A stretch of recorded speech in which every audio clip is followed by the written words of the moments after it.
የመጀመሪያው ጥያቄያችን ምንድነው የሚለው ስደት ላይ ነኝ እናትና አባቴ አንድ ላይ አይደሉም አባቴ ሌላ ሚስት አለው እናቴ ሌላ አላገባችም እና የሷ ቤት ልሰራላት ነበር እሱም እንድሰራለት ይፈልጋል ግዴታዬ ነው ወይ የሱን ቤት መስራት እሱ አዲስ አበባ ቤት አለው ከሚስቱ ጋር እናቴ ገጠር ናት ቤት የላትም ምን ላድርግ ትላለች ትክክለኛ ጥያቄው ምናልባት እንግዲህ ወንድም ሊሆን ይችላል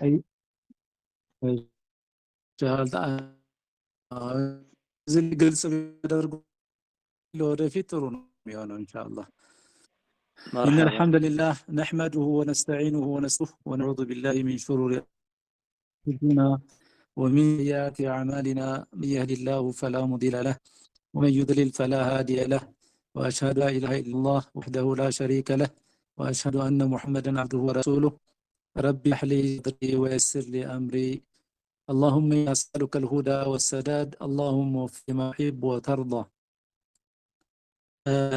إن شاء الله تعالى ያው እንግዲህ ቅድሚያ ማለት ነው ያው የተወሰነ ወላጅን አስመልክቶ አላህ Subhanahu Wa Ta'ala ትልቅ ሐቅ እንዳለ ከሱ ሐቅ ቀጥሎ የወላጆች ሐቅ ታድ እንደሆነ አላህ Subhanahu Wa Ta'ala ሲያስተውሰን وقضى ربك ألا تعبدوا إلا إياه አላህ Subhanahu Wa Ta'ala ያው አዘዘ ማለት ነው ከሱ ውጪ ሌላን አትመልኩ ማለት ወከዛ ወቢልወልደይን ኢህሳና ነው የሚለው ለወላጆች ደግሞ እንደዚሁ በጎ ይላል አላህ ስለዚህ የወላጆች ሐቅ በጣም ከባድ ነው ያው ከባድ በመሆኑ እንግዲህ ጥያቄ የጠየቀው ወንድም የወላጆች ሐሳስፉት በመሆኑ በጣም ትልቅ ነገር ነው መሰረታዊ የሆነ ጥያቄ ነው ነገር ግን አላህ Subhanahu Wa Ta'ala ለወላጆች ወላጆች ትኩረት እንድንሰጥ ወላጆቻችንን መታዘዝና በጎዋል እንዳለብን አላሁ Azza wa Jalla ሲናገር ከወላጆቻችን ደግሞ ከሁለቱ ደግሞ ትኩረት ሊሰጠው የሚገባ ደግሞ የእናት ሐቅ እንደሆነ ደግሞ ያው ነብዩ ሰለላሁ ዐለይሂ ወሰለም ደግሞ በሳቸው ተናግረዋል ማለት ነው አንድ ሰው ጠየቃቸው ነብዩና ዐለይሂ ሰላቱ ወሰለም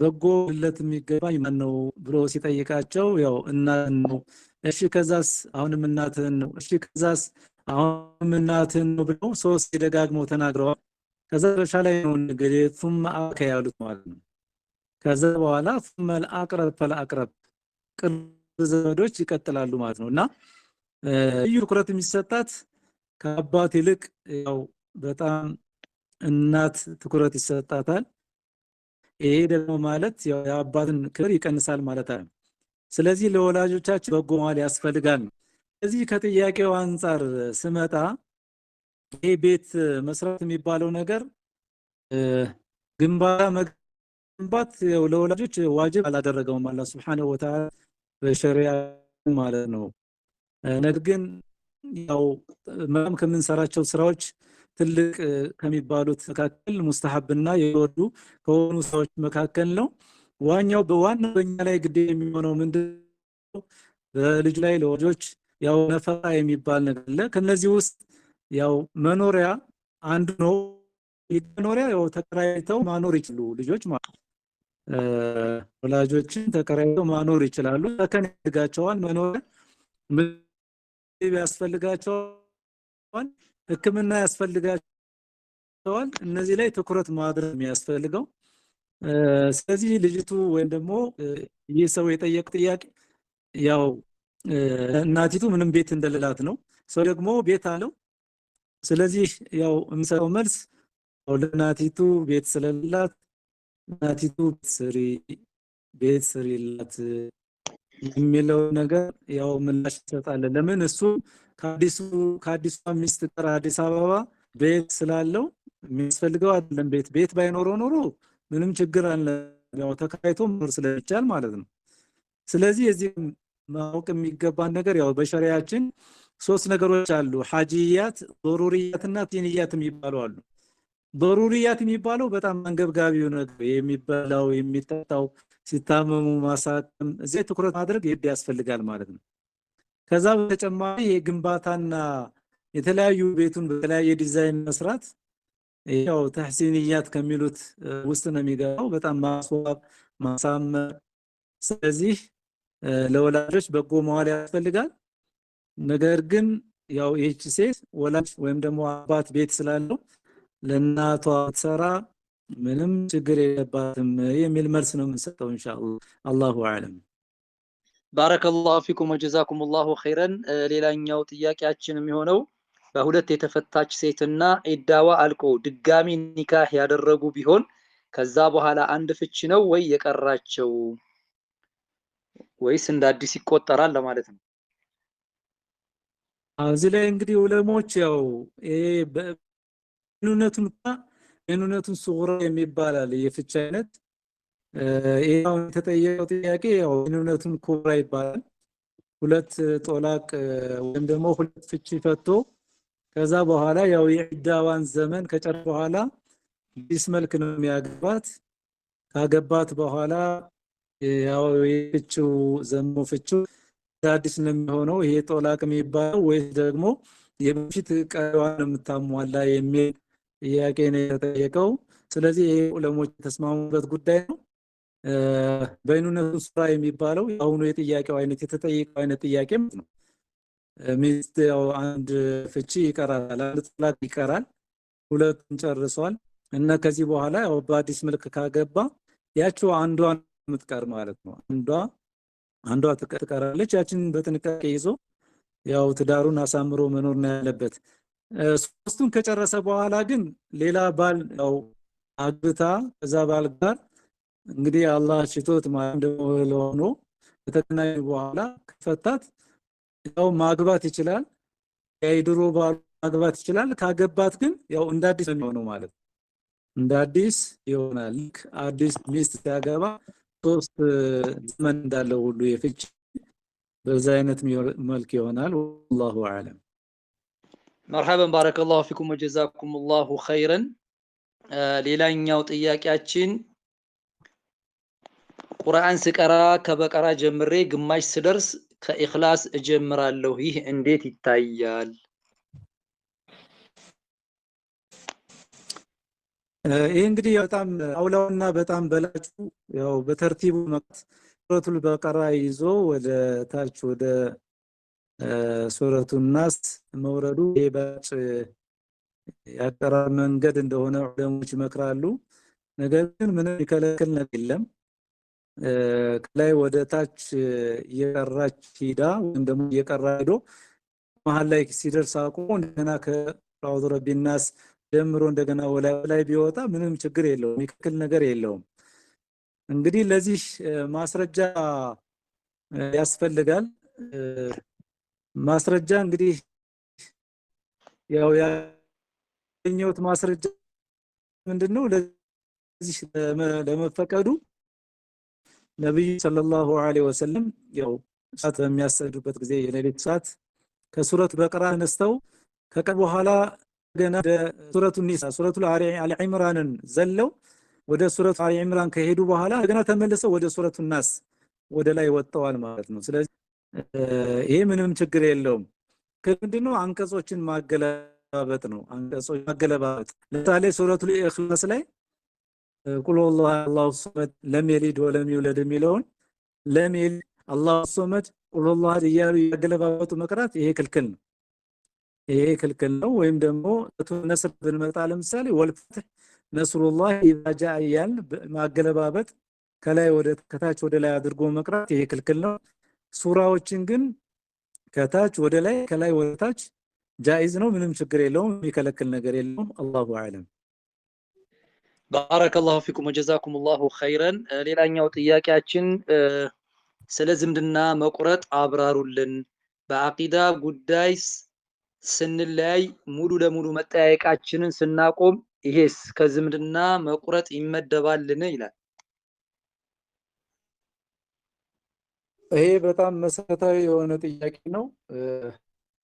ዝምድና መቁረጥ የሚለው በመጀመሪያ ወይ በቅድሚያ ምንድነው ዝምድና መቁረጥ በተለያየ መልክ ዝምድና መቁረጥ ከዘመዶቹ ዘመዶቹን ማኩረፍ፣ እነሱ በመዘየር መተው፣ እንደዚህ ደግሞ አንድ ለስኖር ለምሳሌ ሰርግ እና የመሳሰሉ አካም ሊሆን ይችላል ጥሪ ሲደረግለት እዛ አለመገኘት፣ እነሱን አለመደገፍ፣ የሆነ ችግር በሚደርስበት ጊዜ ታዚያ ሀዘን ሲኖር አለመድረስ፣ እነሱን አለመደገፍ፣ እነዚህንና በመሳሰሉት ያው ዝምድና መቁረጥ በዚህ መልኩ ሊገለጽ ይችላል ማለት ነው። እና ይሄ ዝምድና መቁረጥ የሚባለው በአላህ Subhanahu Wa Ta'ala በቁርአን ማለት ነው አላህ Subhanahu Wa Ta'ala ዝምድና የሚቆርጡ ሰዎችን ረግሟቸዋል። ከማ ቃለ ዐዘ ወጀል فهل عسيتم إن توليتم ጀላችሁን ብትሾሙ አንቱ ስላር በምድር ላይ ልታበላሹ ወትቃጢዑ አርሐመኩም ዝምድናችሁንም ደግሞ ልትቆርጡ ይላል። ላኢከነ ለዐነሁም ላህ እነዚህን ሰዎች አላህ Subhanahu Wa Ta'ala የረገማቸው ናቸው። ፈአሶም ወአዕማ አብሷረሁም ደንቆር ደረጃውና እንደዚህ ደግሞ መመልከቻቸውን ያዋቸው ናቸው ብሎ አላህ Subhanahu Wa Ta'ala በሱረቱ ሙሐመድ ከ30 እስከ 33 አንቀጽ ይናገራል። ወከዛክ በሐዲስ ስንመጣ ደግሞ አቢ በክር ባስተላለፉት ሐዲስ እንደዚህ ደግሞ አቡ ዳውድና ትርሚዚ ላይ ኢብኑ ማጃህ ላይ በዘገበ ሐዲስ ነብዩ ሰለላሁ ዐለይሂ ወሰለም ይላሉ ማ ሚን ዘንብን አጅሩ አን يعجل الله لصاحبه العقوبة في الدنيا አንድም ወንጀል የለም በዛ ወንጀል ማለት ነው ፈጥኖ የሚቀርበት አላህ እዚህ ዱንያ ላይ ማማ ይዲሩ له في الآخرة በአኺራም እንደዚሁ ቅጣት ከማስቀመጡ ጋር من البغي وقطيعة الرحيم ድንበር በማለፍ ዛሊም መሆንና ዝምድናን መቁረጥ ከዚህ ለተ አላህ ወተዓላ ቅጣትን የሚያፋጥንበት እዚህ ዱንያ ላይ የለም ከወንጀሎች ሁሉ ማለት ነው። እና በአኺራ ደግሞ ቅጣት እንደዚሁ ሌላ ተጨማሪ ከማኖሩ ጋር አላህ Subhanahu Wa Ta'ala ማለት ነው። እንግዲህ የዝምድናን ተመለከተ አብራሪያ ያው ስጡን ባለው መሰረት ጠያቂው አጥር ለማድረግ አቆያ ሲመስል አቂዳ ጉዳይ ስንለያይ የሚለው ደግሞ መሰረታዊ ጥያቄ ነው። ለሙሉ መጠያየቃችንን ስናቆም እይስ ዝምድና ይመደባል ወይ እዚህ ላይ እንግዲህ የምንለው ምንድነው ላ የጁዙ ቀጥዑ ሲለት ረሂም مع الوالدين بسبب اختلاف العقيده ከወላጆች ጋር የሚሆን ከሌላም አካል ጋር ከሌላ ዘመዶቻችን ጋር በአቂዳ ምክንያት ወይም በአቂዳ ልዩነት ምክንያት ለምሳሌ ወላጆች ሙሽሪክ ሊሆኑ ይችላሉ፣ ካፊር ሊሆኑ ይችላሉ። እኛ ሙስሊምን እናለን። በዚህ ምክንያት ዝምድናን መቁረጥ አይገባም። አው መሐባው ይቀራል፣ መውለድ ማፍቀሩ ይቀራል። ከዛ ውጭ ግን የሄዱ መጠየቅ ይቻላል፣ ችግር የለውም። الاختلاف في العقيده لا يسقط حقهما عقيده ልዩነት መፈጠሩ የነሱን ሐቅ ምንም የሚያጓደው ነገር የለም። في البر والصلة بل يجب احترامهما ወላጆችን አባትም ይሁን እናት ክብር መስጠት ያስፈልጋል። صحبتهما في الدنيا بالمعروف መልካም እዚህ ዱንያ ላይ ማለት ነው መልካም መዋል ያስፈልጋል። ወላጆች مع عدم طاعتهما في الشرك او المعصيه ግን በወንጀል ካዘዙ አንታዘዛቸውም በሽርክ ለምን ብዙ ጊዜ ጥያቄ ሰኔ ሚካኤል ሲመጣ ግንቦት መጫ መስከረም ጳጉሜ ምናምን ሲመጣ ያው የሚያሽኩ ሰዎች አሉ፣ ጅን የሚያመልኩ ማለት ነው። ቆሌ የሚያመልኩ አሉ እና ለዛር ቆሌ የጠፊውን ግዛ የቆሎ የኑግ የበጉ የነጨሮ የገብስ ማደሮ ያሉ የሚጠይቁ አሉ እና በዚህ ላይ መተባበር አያስፈልግም። ለምን አላህ Subhanahu Wa Ta'ala ከልክሏል በተከበረ ቁርአን ወይን ጃላከ على ان تشرك بي ما ليس لك به علم ቀጥ በሌለ ነገር ላይ እንድታሻርክ ቢያስገድዱ ወላጅ ቢታገሉ ፈላቲሁማ አባትም ይሁን እናት እንዳትታዘዛቸው በሽርክ ነው ያለው። ወሳሂቡሁማ في الدنيا معروفا ነገር ግን በዛ ዓለማዊ ህይወት ግን በመልካም ጓደኛ ሆናቸው እና فالحق في صلة الرحم قائم ነው። ዝምድና መቀጠል ቃኢም ቋሚ ነው፣ እስከ መጨረሻ ድረስ የሚቀጥል ነው። በተለይ ደግሞ خاصة للأصل መሰረታዊ የሆኑ አባትና እናት ላይ በጣም ትኩረት ሊሰጥ ይገባል። وكذلك ሐዲስ ስንመጣ ደግሞ አመረን ነብዩ ሰለላሁ ዐለይሂ ወሰለም አስማ ቢንት አቢ በክር አቡበክር ልጅ የሆነችው አስማ ቢሲለቲ ኡሚ ሙሽሪካ ሙሽሪክ ወይም ደግሞ በአላህ የምታጋራ እናት ነበረች እና እሷ እናቱን ያው ዝምድና መቀጠል እንዳለባት ነብዩ ሰለላሁ ዐለይሂ ወሰለም አዘዋታል ማለት ነው። ቁተይላ የምትባል ቢንቲ አቢለ ትባላለች እናቷ ማለት ነው። ይሄ እንግዲህ እነዚህና መሰል መረጃ ያሳዩት ምንድነው ያ ጉዳይ ሌላ ነው። በዱንያ ደግሞ መልካም ሲታም ማሳከም እንደተባለው ደግሞ ነገር ከሌላቸው መኖሪያ ማዘጋጀት መገንባት ካልተቻለ ተከራይ ቢኖር ማሳከም ልበስ ማጠጣት ይሄ ሀቅ የሚቀር ጉዳይ አይደለም። አላሁ አዕለም። ባረከላሁ ፊኩም ወጀዛኩሙላሁ ኸይረን። ሌላኛው ጥያቄችን እኛ ሀገር እንደ ባህል ሆኖ ኒካህ ሲታሰር የኒካህ ተብሎ ለአባቷ እና ለእናቷ ነው የሚሰጠው። ብዙ ጊዜ መህር ብር ለልጅቱ አይሰጥም። ይሄ እንዴት ይታያል? እኔም ባለማወቅ አልሰጠዋትም። አሁን 2 ልጆች ወልደናል። ምን ማድረግ አለብኝ? ጨንቆኝ ነው ቢብራራልኝ ባረከላሁ ፊኩም ይላል። ይሄም እንደዚሁ ጥሩ የሆነ ጥያቄ ነው። ለሁላችንም ጠቃሚ የሆነ ጥያቄ ነው። ብዙ ጊዜ ያው መህር በሚሰጥ ወላጆች ነው የሚያስቀሩት እና ኒካህ በሚደረግበት ጊዜ እኛ ስንገኝ ይሄን ነገር ስለምን ለልጅቱ እንዲደርስ ለማድረግ ጥረት እናደርጋለን። እዛ ዳዕዋ እናደርጋለን። ይሄ የኒካሁ በር ማለት ነው የሷሐቅና መስጠት አለባችሁ ብለን እንናገራለን። ይሄ መታረም ያለበት ጉዳይ ነው። መህሩ ሐቁን ኻሊሱ ሊልመርአ መህር የሚባለው ነገር ለሚስት ወይም ደግሞ ለሚያገባት ሴት የሷ ሐቅ ነው። ያው ልጣን ሐላል የምናደርግበት ነው መህሩ። ወለይሰ ሊወሊሃ ወላጆች የሚሰጥ አይደለም። ሊቀውሊሂ ተዓላ ለዚህ ማስረጃችን የአላህ ሱብሓነሁ ወተዓላ ቃል ሱረቱ ኒሳ 4ኛው አንቀጽ ላይ ወአቱ ኒሳ ሰዱቃቲሂና ኒህለተን ይላል አላህ።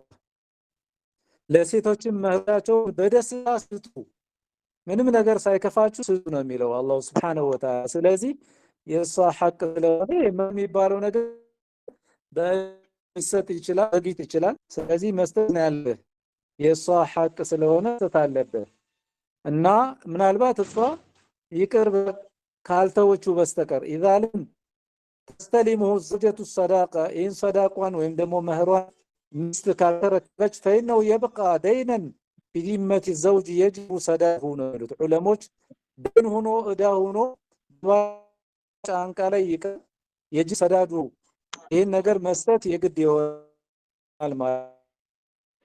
ምናልባት እንደተባለ እሷ ተናዙል ካደረገች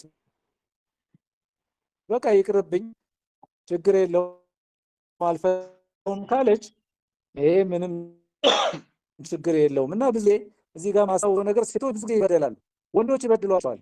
ከመህርም አልፎ ገንዘባቸውን ለመብላት ነው ብዙ ጊዜ ወደ ትዳር የገቡት ወንዶች የትዳር ኑሯቸው ሳይሆን ብዙ ወጣት የሚያጋጥመን ማለት ነው። በተለይ ሀብት ያላት ገንዘብ ያላት እዛ ግቶ የወሰነ ቆይቶ ብሯን ለመውሰድ ነው ገንዘቧን ለመውሰድ ነው። በተለይ ኹልዕ የሚባለው ሸሪዓዊ የሆነ ህግ አለ። እሷን በጣም በማስመረርና በመደባደብ መጨረሻ ላይ በቃ ይላቀቃ ትፈልጋለች። በቃ ያለኝ ንብረቴን ወይም ደግሞ ገንዘብ ይውሰድና ይፍታ ትላለች። ወይም ደግሞ የኔ ብር ካላመጣሽ ይላል የሀብታን ግማሽ ወይም ደግሞ ሩቡን ካላመጣሽ እያለ አልፈታም እያለ የሚያንገላታል። እነዚህ ሰዎች አላሁ ሱብሓነሁ ወተዓላ ሊፈሩ ይገባል። ከሁሉ በላይ የሆነውን ጌታ አላሁ ሱብሓነሁ ወተዓላ አይለቃቸውም። ደግሞ አላሁ ሱብሓነሁ ወተዓላ እነዚህ ሰዎች ይቀጣቸዋል፣ የማይቀር ነገር ነው። እነዚህ ሴቶች ደካማ ናቸው፣ ልንንከባከባቸው፣ ልናግዛቸው፣ ልንረዳቸው ይገባል። ትዳር ስናስብ ዓላማችን እስላማዊ ቤተሰብ ለመመስረት ሷሊህ የሆኑ ልጆችን ለመውለድ ትውልድን ማባራት ነብያችን ሰለላሁ ዐለይሂ ወሰለም ያው በኡመቶቼ ብዛት በቁጥር ብዛት ተካከራለሁ ነገ የውም ቂያማ ብለው ስለተናገሩ ይህንን ዓላማ አድርገን ጥሩ የሆነ ቤተሰብ ለመመስረት ይህን ዓላማ አድርገን ማግባት ነው ያለብን እንጂ አንዷን ያጋል ይፈታል፣ ገንዘቧን ይዘርፋል፣ እንደገና ደግሞ ሌላዋ ይገባል። ከዛ በኋላ የዘችን ገንዘብ ደግሞ ዘርፎ ሌላ ቦታ ደግሞ ይገባል ማለት ነው። ይሄ ሱብሓነሁ ወተዓላን እንዲህ አይነቱ ሰው አላህ ሊፈራ ይገባል። ብዙ ጊዜ ደግሞ ጺማቸውን ያሳድጋሉ፣ ሱሪያቸውን ያሰራሉ። ሰለፊዮች ሱንዮች ሲል ታማኝ አድርገው ይወስዳሉ። ሴቶች በጣም የዋህ ናቸው። ጥሩ ሰው ሷሊህ ነው ብለው ይገምታሉ፣ ይገባሉ። ደግሞ ልጅም መውለድ ይፈልጋሉ። ነገር ግን እነዛ ሰዎች ዛሂራቸው ነው እንጂ ውስጣቸው ተንኮል ያዘሉ በመሆናቸው ብዙ ጊዜ ንብረታቸውን ሁሉ የሚዘርፉ ወጣቶች አሉ። አላህ ሊፈሩ ይገባል። ነገ የውማ ከአላህ ፊት እንቀርባለን። ራቁታችን ሙተን ተቀስቅሰን ከአላህ ፊት እንቀርባለን፣ እንጠይቃለን። ስለዚህ አላህን እንፍራ፣ አላህን እንፍራለሁ። አላሁ አዕለም። ባረከላሁ ፊኩም ወጀዛኩሙላሁ ኸይረን። ሌላኛው ጥያቄያችን በኹፍ ወይም ካልሲ ላይ ስናብስ የተገደበበት ሰዓት ሲያልቅ አውልቀን ውዱእ ካደረግን በኋላ ራሱን ያወጣነውን ለብሰን መልሰን ማበስ እንችላለን ይላል። ሌላው ከረሳነውስ ማለት 24 ሰዓት ወይም መንገደኛ 3 ተያያዥ ናቸው ብዬ ነው። ተያያዥ ኹፍ እንግዲህ አላህ ሱብሓነሁ ወተዓላ ያገርልን ህግ ነው።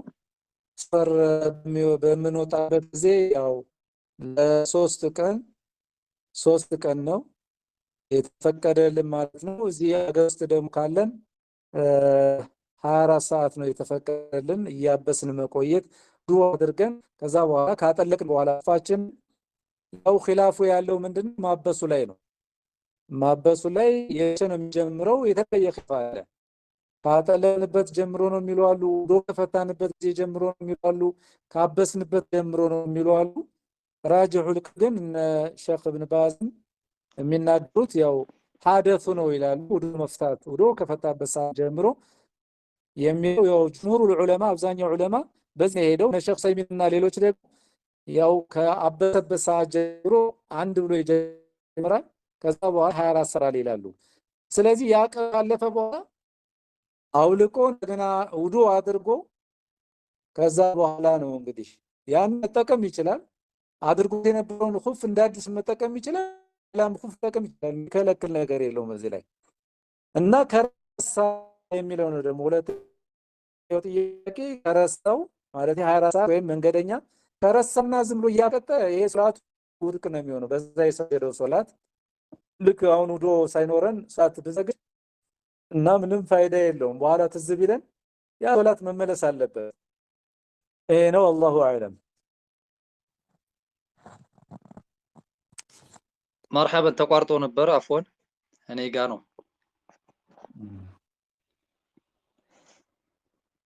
አልቋል ጥያቄው ኡስታዝ? ገና ነው። እሺ መርሐባ ዋሲል። ይሄ ጨርሷል ያሁኑ? ያሁኑ አልተሰማም፣ መርሐባ ከኔ ጋር ነው። طيب ሌላው እዛው ጋር ተያይዞ ሌላው ከረሳ ነው ውስጥ ማለት 24 ሰዓት ወይም መንገደኛ 3 ቀን ከሞላው በኋላ ወይም ጊዜው ካለፈ በኋላ ብሶ ሰገደ። ከሰገደ በኋላ ወዲያው ሊሆን ይችላል ወይም ቆይቶ ትዝ አለው ምን ማድረግ አለበት የሚል አለ እዛው ላይ። ሶላቱን መስለበት መልሼዋለሁ። አንተ ሳልሰምኑ መርሐበን ልክ ውዶ ያለ ውዶ ሰዓት መስገድ ማለት ነው። መርሐበን መመለስ አለበት ሶላቱ። መርሐበን ጀዛኩሙላሁ ኸይረን ባረከላሁ ፊኩም። ሌላኛው ጥያቄያችን የባለቤቴን ሀቅ አልተወጣሁም ነበረ። ከተለያየን ቆይተናል። በሰዓቱ ነፍስያዬ የምትለኝን ነው የምከተለው። ዛሬ ላይ እንዲህ ሊቆጨኝ ሰው ቢመክረኝም አልሰማም ነበርና አሁን ላይ በጣም ተጸጽቻለሁ። ወደ ቀልቤም ተመልሻለሁ። መበደሌንም አምኛለሁና ያለሁት ውጪ ነው፣ እሱ አገር ቤት ነው። ያው በአካል ስላልቻልኩ በስልክ ይቅርታ ጠየቅኩት። አውፉ በለኝ አልኩት። ግን መቼም ቢሆን አውፉ አልልሽም አለኝ። እንደው ለአገላለጼ ይቅርታ እየጠየቅኩ ለጥያቄ መልስ ብትሰጡኝ። ከልቤ ተውበት አድርጌ ይቅርታ ጠይቄዋለሁ። አላህ ይምረኝ ይሆን ትላለች። ኢንሻአላህ ተዓላ እቺታችን በጣም ደስ የሚል የሁሉም ሴቶች ተግባር ገባው። ቂም የሚባል ነገር አስወግደን ወንድም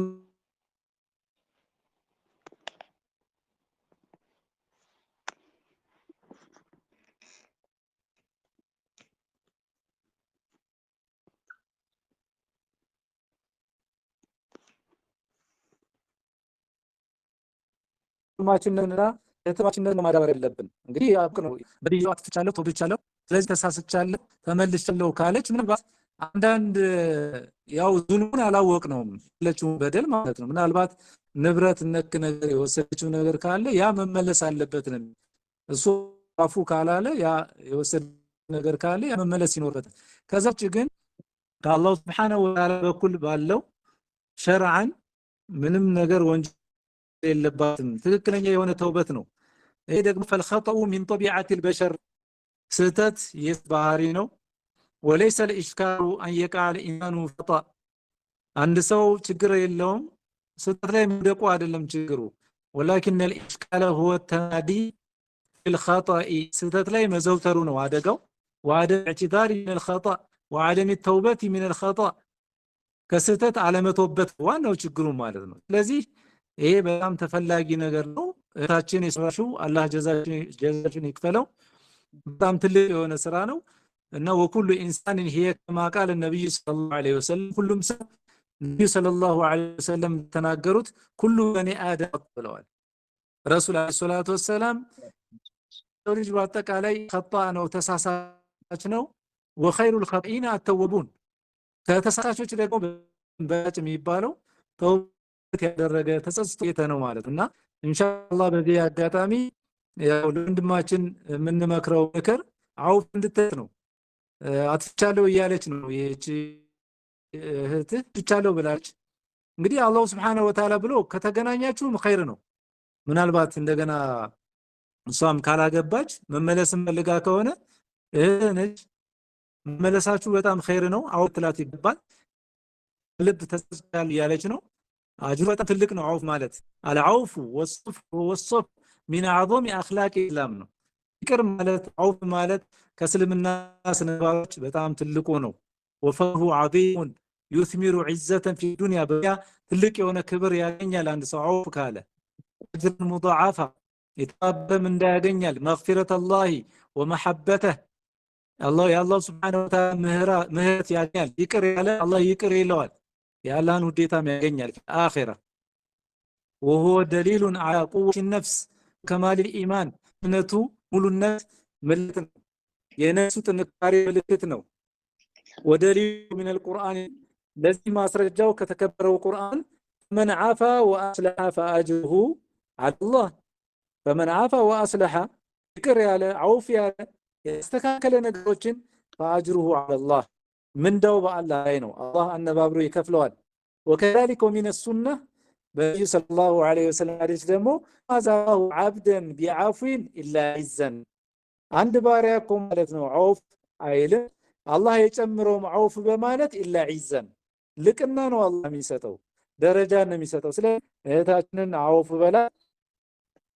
በላት ይቅር በላት ትልቅ ነገር ነው። አላህ አውፍ እንደዚህ ማለት ነው ኢንሻአላህ ይሄንን ነው ምን ነው አላሁ አለም። ባረከላሁ ፊኩም ወጀዛኩሙላሁ ኸይረን። ሌላኛው ጠያቂያችን ደግሞ የሆነችን ልጅ አገባሻለሁ ብያት በጣም ብዙ ተስፋ ሰጥቻት ነበር። እናም እሷም ከኔ በላይ ወደደችኝ። ሐታ የልጆቻችንን ስም እስከማውጣት ደርሰን ነበር። ብዙ ስጦታዎችንም ተሰጣተን ነበር። ቁርአን ራሱ ሰጣኛለች። እኔ ፍላጎት ግን ከጊዜ ወደ ጊዜ እየቀነሰ መጣ። አሁን ላይ እሷ እንዳትጎዳና ዱዓ እንዳታደርግብኝ ብዬ ነው። ምክንያቱም እሷ በእኔ 100% እምነት አላት ያገባኛል ብላ ማለት ነው። አሁን ላይ እኔ ለራሴ ብርቃት ደስ ይለኛል። ግን ምን ብዬ ልንገራት? አሁን ላይ በሷ ደስተኛ አይደለሁም። የሷን ልብ ላለመስበር ብቻ ነው ያለሁት። እናም ምን ብዬ አልፈልግሽም ልበላት? እሷ የምታውቀው እንደምወዳት ነው። እናም እስኪ በደንብ አስረዱኝ። አበዛሁባችሁ አውፉ በሉኝ። ለቦቱ አዲስ ነኝ፣ በደንብ ምከሩኝ ይላል። እንግዲህ ወደ ምላሹ ከመሄዴ በፊት ያው ለወጣቶች መመከር ለነዚህ ሁለቱም ወጣቶች የሚሆን ስሙ ይችላልው። በቅድሚያ እኛ እንዲያን ከበፊት የሚደረጉ ሰፋሉ ግንኙነቶች በክልክላቸው ሐራም ናቸው። ይሄን በጣም ጥንቃቄ ያደርግ ይገባል። ወደ ሐራም ነገር ነው የሚጥለን። አላህ Subhanahu Wa Ta'ala ተከበረው ቁርአን ወላ ተቅረቡ ዚና ነው የሚለው። ዝሙትን አትቅረቡ ኢነሁ ካነ ፋሒሸተን ወሳአ ሰቢላ እነሆ ጸይፍ ነው መንገዱን በጣም የከፋ ነው የሚለው። ስለዚህ ይሄ በጣም መቀራረብ ረጅም ጊዜ ኒካ ያደርጉ የሚደረጉ ግንኙነቶች በጣም አደገኛ ግንኙነቶች መሆናቸው አንደኛ ይሄን ጥንቃቄ ማድረግ አለበት። የተፈቀደው ልጃችን ልክ ተፈቅዷል። ለማግባት ከፈለግ ልጅቱን ማየት ይቻላል፣ ምንም ችግር የለውም፣ ክልክልነት የለውም፣ ማየት ይቻላል። ስለዚህ ቢቀል ሐጃ ካየን በኋላ ከዛ በኋላ የሚደረጉ ወይ ፈጥኖ ማግባት ነው ያለበት ይሄ ሰው ማለት ነው። የሚደረጉ ወጥ የሆኑ ግንኙነቶች ወደ ሐራም ነገር ይጥላሉ። ጥንቃቄ ማድረግ ያስፈልጋል። ሁለተኛ አንድ ነገር የማንፈልግ ደግሞ ቃልባትም ተገቢ አይደለም። የማንሰራው ማውራት ጥሩ አይደለም። ይሄ ጥንቃቄ ልናደርግ ይገባል። كما قال عز وجل يا ايها الذين امنوا لما تقولون ما تفعلون የማትሰሩትን ነገር ለምንድን ነው የምታወሩት? እንምናወራውን ነገር መተግበር ነው፣ ወደ ተግባር መቀየር ነው ያለብን። ወደ ትክክለኛው ነገር ነው መምጣት ያለብን። ስለዚህ እዚህ ላይ ትኩረት ልናደርግ ይገባልና ረጋ ማለት አለመቸኮል፣ ፍጥነት ብዙ ጊዜ ይታያል ወጣቶች ላይ ማለትና ነገሮችን ማስተዋል። ይሄ ትዳር ነው። ይሄ በጣም የረጅም ጊዜ ህይወት ምን መስጠት አንድ ብለን ምን መሰረትበት እስላማዊ ቤተሰብ ምን ምትበት ነው። ሒልም ያስፈልጋል፣ ትግል ያስፈልጋል፣ ማስተዋል ያስፈልጋል።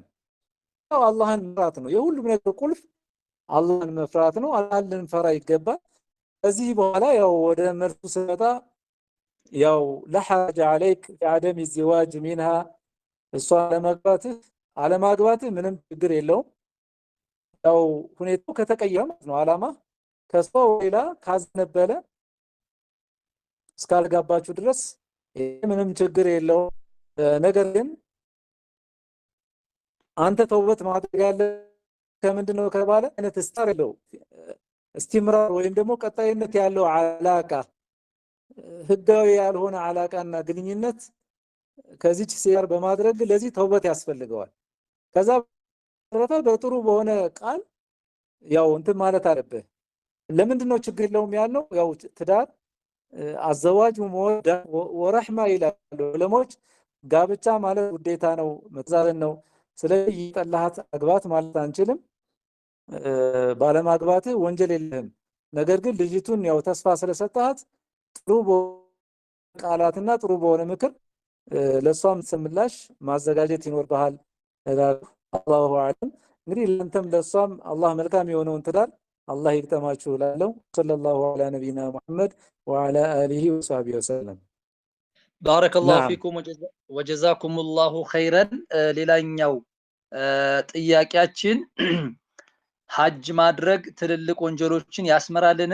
ሽርክ፣ ዝሙት፣ ኸምር መጠጣት ይመስል ሙሽሪክ ሆኖ ሐጅ ቢያደርግስ ተቀባይነት አለው ወይ?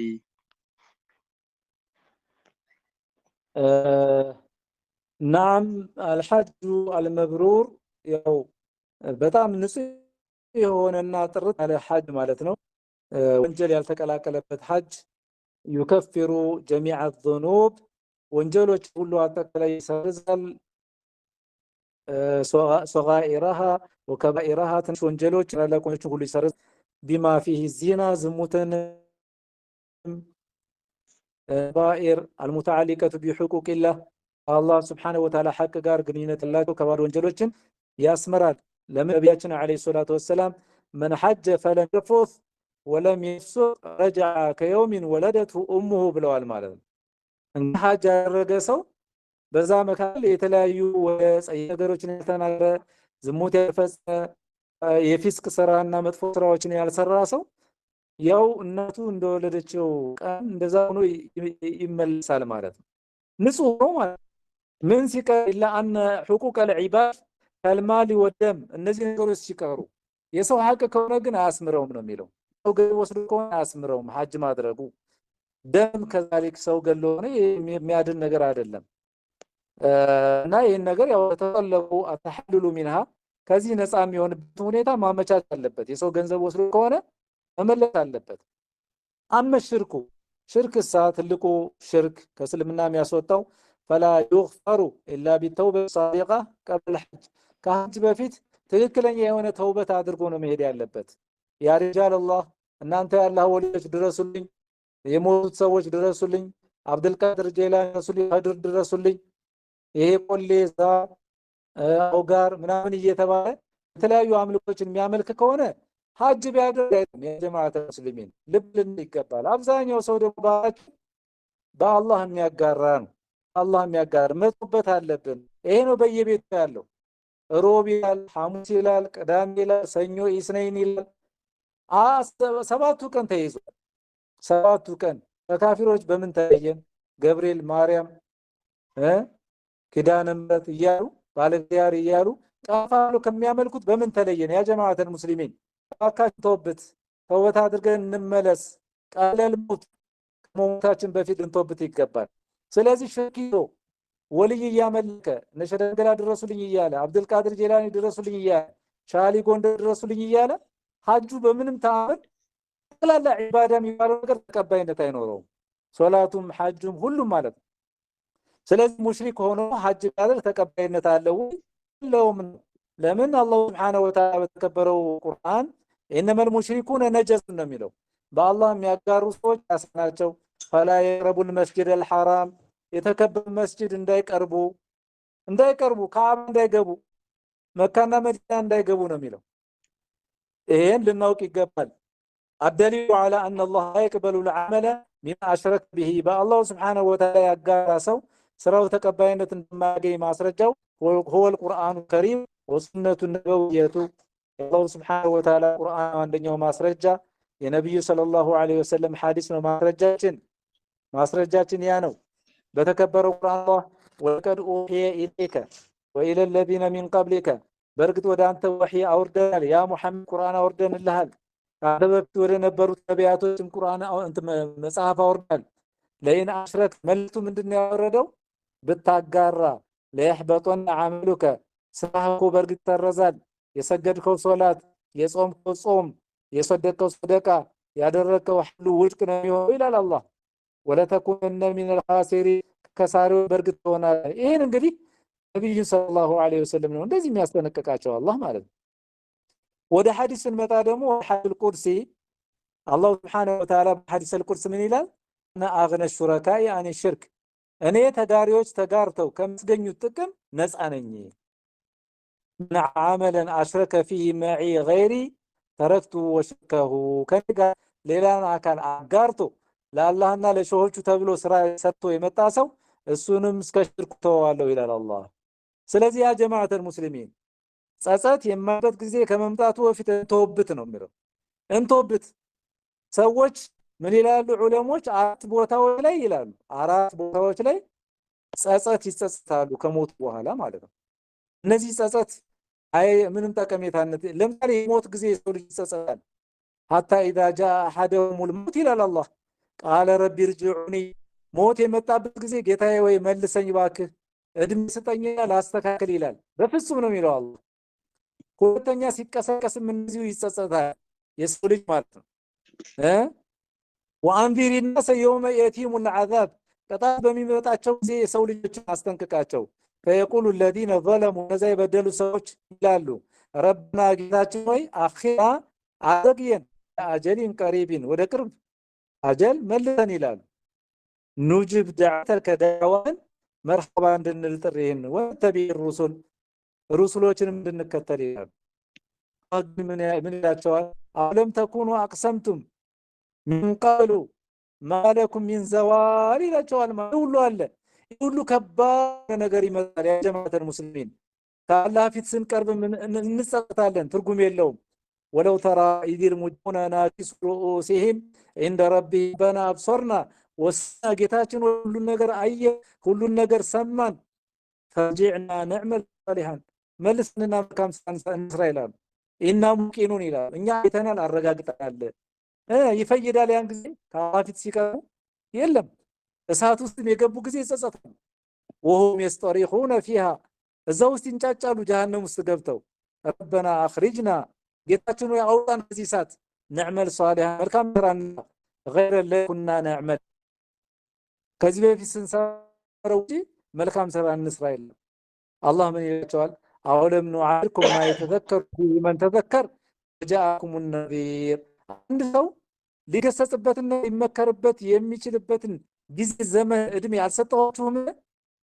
ወጃአኩም النذير አስጠንቃቂ ሳልመጣላችሁ አስጠንቃቂ ማለት ነቢያቶች አጥላችሁ ወይም ደግሞ አስጠንቃቂ ማለት ሽህ ነው ይላሉ ዑለሞች ሽበት ይሽበት ምልክት ልትሞት ነው በቃ ተውብት ነው فذوقوا فما للظالمين من نصير ይላቸዋል فذوقوا فما للظالمين من ለበደሉ ሙሽሪኮች ረህመት የላቸውም ይላል አላህ እና በካችሁን ተውበት ነው የሚለው አላሁ አለም ባረከላሁ ፊኩም ወጀዛኩሙላሁ ኸይረን ሌላኛው ጥያቄያችን አንድ ንጹህ ልብስ ውሻ ከነካው ምን መደረግ አለበት إذا لبس الكلب ثوبا طاهرا وهو جاف ይላሉ ዑለሞች ደረቅ ሆኖ ልብሱ ውሻው ከዝም ብሎ ነካ ያደረገው فلا يجب غسله ማጠቡ ግዴታ አይሆንም ይላሉ اما اذا كان لعابه او طوبته انفي ማለት ያው ያፍንጫው እርጥበት ወይም ደግሞ ልጋጉ ማለት ነው ከካድን ቀዳ አሳብ ሰው ልብስን ከነካ فيجب غسل موضع اللعاب የልጋጉን ቦታ ማጠብ ግዴታ ነው 7 مرات 7 ጊዜ ይحدهن بالتراب አንደኛው በአፈር ነው ይላል አፈሩ እንግዲህ መጀመሪያ ላይ ይሁን መጨረሻ ላይ ይሁን እንግዲህ ሐዲስ ላይ የመጣው ኡላሁ ቢቱራብ የሚል ሐዲስ አለ የመጀመሪያው በአፈር ያለ በአይነት መልኩ ያው ሊጸዳ ይችላል የሚል መልስ ነው የሚሰጠው والله اعلم ባረከላሁ ፊኩም ወጀዛኩሙላሁ ኸይረን ሌላኛው ጥያቄያችን እናትና አባቴ ተጣልተዋል ኒካሁ አልወረደም መሬት ነበረ እህሉ ተወቅቶ ከሁለት ተከፍሎ እሱ ሁለተኛ አግብቷል ወደ ሁለተኛይቱ ይዞ ሄደ ከሱ ድርሻ ለመጀመሪያይቱ መስጠት አለበት ባይሰጣትስ حرام ይሆንበታልን ይላል ጥያቄ እንግዲህ ታቁ ካለ ድረስ እስከ አልፈት ድረስ ያንን ግማሽ ብትወስድም ከግማሹ ሐቅ አላት እጅን የማስተዳደር ያው ኒካሁ አልወረደም ያለች ነው አልተፈታችም ናቷ ስለዚህ ያው ለከዛች ግማሽ ከወሰደው እህል ማለት ነው እዚህ ሰትዮ የማይበቃት ማስተዳደር ከሆነ የወሰደችው ግማሽ የማስተዳደር ኃላፊነት አለበት ያው በሱ ዒስማ በሱ ስር ስላለች ማለት ነው ካውስ ካልወረደለት ማለት ነው ስለዚህ ካላስተዳደራት ከበደላት ተጠያቂ ይሆናል ሰው ማለት ነው አላሁ አለም ባረከላሁ ፊኩም ወጀዛኩሙላሁ ኸይረን ሌላኛው ጥያቄያችን የኢሻ ሰላት የኋለኛው ሱና ያመለጠው ሰው ከተራዊህ ሶላት በኋላ መስገድ ይችላልን ይላል የዚህ እንግዲህ መልሱ ምንድነው ያው ይበቃል ነው ሱና የኢሻ ሱና ረዋቲብ ሱና ለሁለት ተረካ ባዕያ ካመለጠው ይሄ ሰው ከተራዊህ ሶላት በኋላ መስገድ ይችላል ይሄ ምን ችግር የለው خاصة اذا كان وقت العشاء لم ينتهي الى العلماء ላይ ደግሞ የኢሻ ወቅቱ እስካልተጠናቀቀ ድረስ የኢሻ ወቅቱ መቼ ነው የሚጠናቀቀው እንግዲህ ዑለሞች ኺላፍ አላቸው አንዳንዶች ከፈጅር ድረስ ነው የሚሉ ሰዎች አሉ እስከ ሱብሂ ድረስ ሷሂውል ቀውል ግን ያው ቀበ ሙንተሲፊ ሌሊል ነው የሚሉት ግማሽ ሌሊት በፊት መጠናቀቅ አለበት የኢሻ ሶላት ያ ወቅቱ እስካለ ድረስ ወላ አፍضሉ ግን በላጩ هو ሶላቱ ቀብለ ተራዊህ مباشرة ተራዊህ መስገዱ ግን አውለውና በላጩ ይሄ ነው لكن تاخيرها جائز ነገር ግን ማግየቱም ይበቃለታል لا تبتلوا به الصلاه صلاه የሚያበላሽበት ነገር የለም አላሁ አለም ባረከላሁ ፊኩም ወጀዛኩሙላሁ ኸይረን ሌላኛው ጥያቄያችን ብዙ ጊዜ ማሻአላህ ሲባል ብዙ ሰው ተባረከላህ ብሎ መልስ ይሰጣል ይሄ ነገር መሽሩዕ ነው ወይ ባረከላሁ ፊኩም والله ما شاء الله ሲል ሌላው ተባረከላህ ይበል የሚል እስካሁን ድረስ እንግዲህ ቀራዋቸው ኪታቦች ወይም ደግሞ ሐዲሶች አላገኘሁም ካለ ፈልጋለሁ እስካሁን ድረስ ግን አላገኘሁም ሐዲስ ላይ ያገኘሁት ምንድነው الامر مشروع ومستحب وهو من الآداب الإسلامية عند رؤية ما يعجبه የሚያስደንቀውና ጥሩ የሆነ ነገር ሲመለከት አንድ ሙስሊም عند سعينا يوم ወይ ሙዳሴን ከሰማ ያው ሚላቸው አሉ ሸሪዓችን ያዘው ነብዩ ሰለላሁ ዐለይሂ ወሰለም በሐዲሳቸው لقول النبي صلى الله عليه وسلم اذا احدكم من اخيه ያሉ ከወንድሙ አንድ ሰው ተመለከተ ጊዜ ما يعجبه የሚያስደንቅ ነገር ይሄ የሚያስደንቀው ነገር ማንኛውም ነገር ይችላል። ነው ማጅቡ ሆነ ህፃን ሊሆን ይችላል። በጣም ጥሩ የሆነ ህፃን ስናይ ወይም ደግሞ ልብስም ሊሆን ይችላል ወይም ትም ሊሆን ይችላል። ማንኛውም ነገር የሚያስደንቀው ነገር ካየ ፈሊየድዑ ለሁ ብልበረካ በበረካ ዱዓ ያድርግለት በበረካ ዱዓ ያድርግለት ይላል። ይሄንን ነው እንግዲህ ዑለሞች ብዙ ጊዜ ያው መልስ ቅድም የተጠየቀው ጥያቄ ያው መልስ የመስጠቱ ላይ ባረከላህ ይበል ባረከላሁ ዐለይክ አላሁመ ባሪክ የሚል መልስ ይስጥም የሚሉ አሉ። ይሄን እንደ ሱና አንዳንድ ኪታቦች ላይ ያሉ እና ችግር የለውም ቢሉ ባረከላሁ ዐለይክ አላሁመ ባሪክ ቢል ምንም ችግር አለው ብዬ አልልም። እንደግን አላሁ አዕለም። መርሐበን ባረከላሁ ፊክ ወጀዛኩሙላሁ ኸይረን። ሌላኛው ጥያቄ ሙስሊም የካፊርን ጀናዛ አጥቦ መከፈን ይችላልን? ዘመድም አይደለም ጓደኛ ይላል። ላ የጁዙ ሊልሙስሊም ያው አስሉን ስንመለከት ወይም መሰረቱን ስንመለከት ለአንድ ሙስሊም ማለት ነው ትጥበቱንም ከፍኑንም ቀብሩን ካፊር ለሆነ ጀናዛ ኃላፊነት መውሰድ ይሄ አይገባም። በሸሪዓችን አስሉ መሰረቱ ይሄ ነው። ይሄ እንግዲህ ወንድሙ ሊሆን ይችላል አባቱም ሊሆን ይችላል። እንግዲህ ኃላፊነት መውሰድ ኃላፊነት መውሰድ ያለበት የዲን ባለቤት ነው። ያው ካፊር ከሆነ ካፊር ቤተሰቦች አሉ። እዛ ካፊር ቤተሰቦች ነው ኃላፊነቱን ሊወስዱ ይገባ እንጂ ሙስሊም ይሄን ኃላፊነት ወስዶ መፈጸም የለበትም። ምናልባት ምንድነው የሚሉት ዑለሞች ዶራ ካልኖረ በስተቀር ጁዙ ሊልሙስሊም ተቅሲሉ ወደፍኑ ቀሪብ ቢልካፊር ካፊር የሆነው ቅርብ ዘመን አጥቦ መከፈን ይሄ እንግዲህ የሚበቃበት اذا لم يوجد من يدفنه የሚቀብረው ካጣና ከጠፋ እንግዲህ የሐዲሱ ደረጃ ያው ድነት አለው ይላሉ እንጂ ልክ አሊ በአባቱ ላይ እንደሰራው አሊ ኢብኑ አቢ ጣሊብ አቡ ጣሊብን ቀብሯል በነብዩ ሰለላሁ ዐለይሂ ወሰለም ፈቃድ። ነብዩ ሰለላሁ ዐለይሂ ወሰለም ሄዶ ጠየቀ፣ እሳቸው ፈቀዱ። እትሃብ ፈዋሪሂ ውሰድና ሄደህ አዳፍ ነው ብለው አዘዙ። በዛ መሰረት ቀብሮታል የሚል መረጃ አለ። ያው ኢማም አህመድ የዘገቡት ነው ግን ድክመት አለው ይላሉ የሐዲሱ ደረጃ። አላኩል ያህል ዑለሞች ግን ያው በዚህ ፈትዋ እየሰጡ ያሉት ሲራ ኪታቦችም ስፋት የሚወራው ነው። ነገር ግን ወይተሐቡ عدم حضور تشييع جائزهم ጀናዛውን በመገኘት ግን መገኘት የለበትም ሙስሊሞች መገኘት የለባቸውም ነው የሚሉ። እነዚህ ሰዎች ብቻ ለضروራ ያው ቀብረው መመለስ ይችላሉ የሚል ምላሽ ነው መስጠው። والله اعلم። ባረከላሁ ፊኩም ወጀዛኩሙላሁ ኸይረን። ሌላኛው ጥያቄያችን ሪባ የሚሆን እና የማይሆኑ ገንዘቦችን በተወሰነ መልኩ ቢያብራሩልኝ ይላል። እንግዲህ ሪባ የሚያባባቸው እንደ ዘሃቡ ወልፊድ ይላል ወርቅ ብር እዚሁ ደግሞ የተቆጠሩ አሉ በሐዲስ አልቡር አሸዒር ገብስ ስንዴ ተምሩ አልሚልሑ ጫው ተምር እነዚህ ነገሮች ያው ሪባ ይገባባቸዋል ይላሉ። ያው ከዚህ ውስጥ የሚካተተው ደግሞ ይሄ አልዑምላት ወረቅያ አልሐሊያ በአሁኑ ሰዓት ሰዎች የሚገበያዩበት የዶላሩም ሊሆን እንደዚሁም ደግሞ ብር እና የመሳሰሉ ገንዘቦችን ያው ሪባ የሚገባባቸው ነገሮች ናቸው።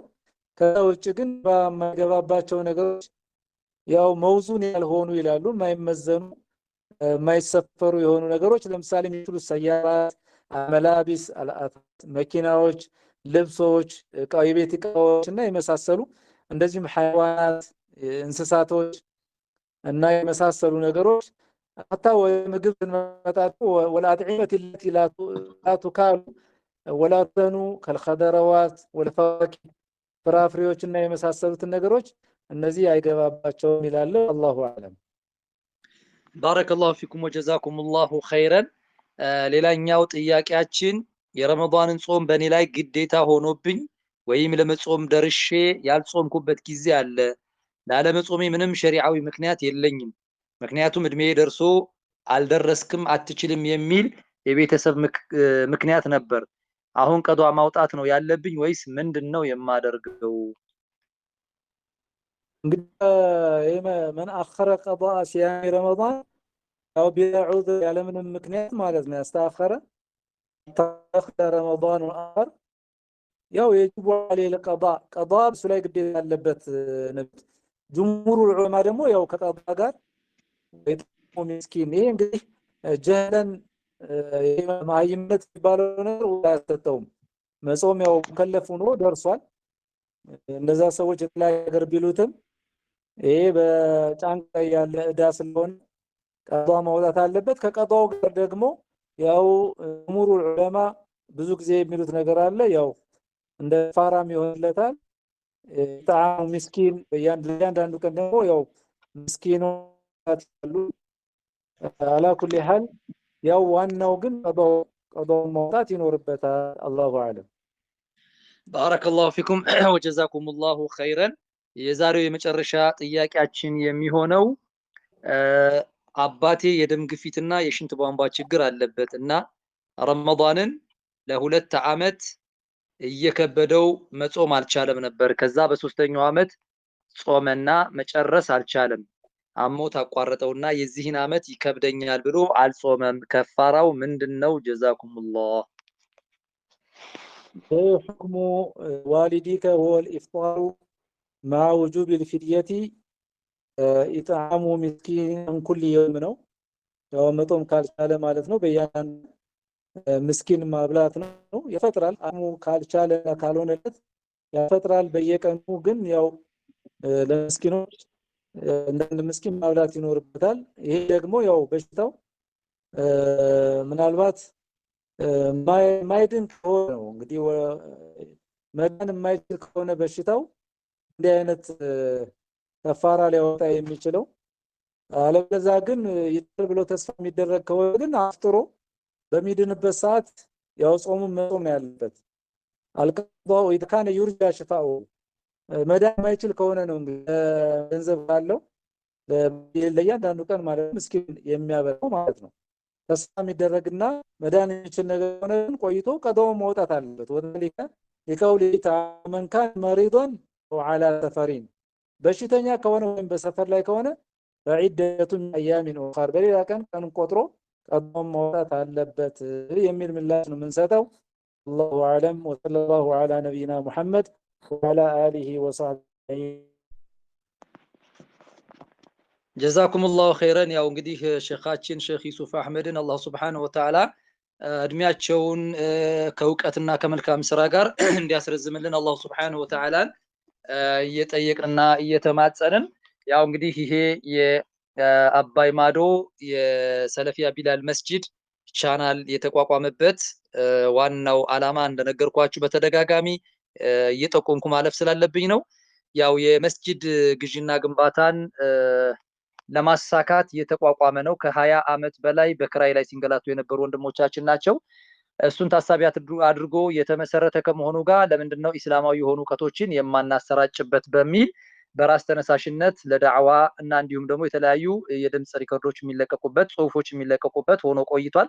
ከሱ ጎን ለጎን ደግሞ ለምን በቀጥታ በኦንላይን ዳዕዋ አይሰጥበትም በሚል ያም ሲካሄድ ቆይቶ ነበር።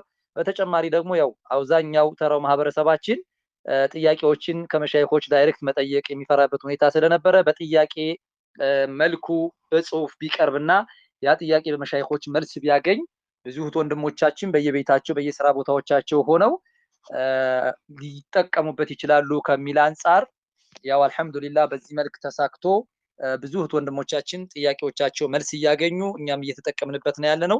ነገር ግን ተከታዮቹ ቁጥራቸው ይበዛ ዘንድ ሁላችንም ቢያንስ እኔ ይሄን ያክል ቁጥር ማምጣት አለብኝ በእነሱ ልክ አጅሩን ተካፋይ ይሆናል የሚለውን ነገር ሁሌም እያሰብን ወደዚህ ግሩፕ እየቀላቀልናቸው ይህንን የተቀደሰ ፕሮግራም እንዲሳተፉ ሁላችንም የበኩላችንን አስተዋጽኦ እናበረክት እላለሁኝ። ባረከላሁ ፊኩም ወጀዛኩሙላሁ ኸይረን። አላህ ሱብሓነሁ ወተዓላ በጀነተል ፊርደውስ እንዲሰበስበን አላህን እማጸነዋለሁኝ። ወሰላሙ ዐለይኩም ወራህመቱላሂ ወበረካቱሁ።